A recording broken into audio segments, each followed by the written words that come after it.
Kutsal topraklara gidiyorsun amca. Ne gibi duygular içerisindesin?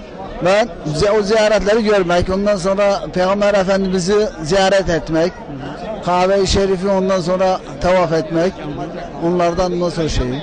İlk defa mı gidiyorsunuz? Bir sefer gittim. Bu ikinci defa. İkinci defa kasap olarak gittim, işçi olarak. Şimdi ikinci olarak gidiyorum.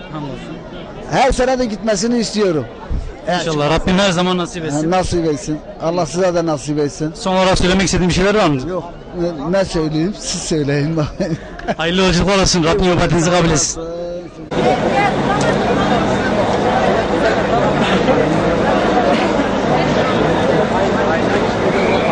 Kutsal topraklara gidiyorsunuz. Duygularınızı alabilir miyiz? İnşallah ya Allah kısmet Valla çok mutluyuz bu yoldan.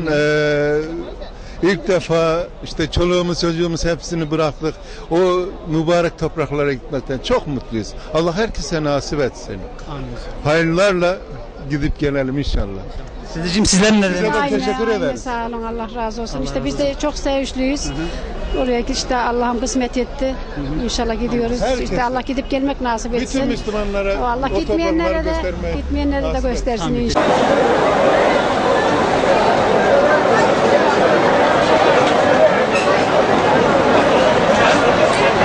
Nasıl? Hangi duygular içerisindesin? Mutlu musun? Mutluyum ben mutluyum, çok mutluyum.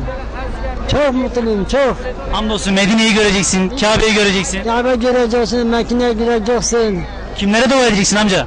Herkese dua edeceğim. Siz neyi seviyorsunuz? Hangi duygular içerisindesiniz? Kutsal topraklara gideceksiniz. Toprağa gideceğim. Herkese Allah nasip etsin. Amin. Amin. Herkese Allah nasip etsin. Bize halal et. Herkese nasip etsin. Kimlere dua edeceksiniz teyze? Ümmetten Muhammed Peygamber herkese dua etsin. Hamdolsun. Hayırlı yolculuklar olsun. Sağ ol, razı olsun. Allah'a emanet.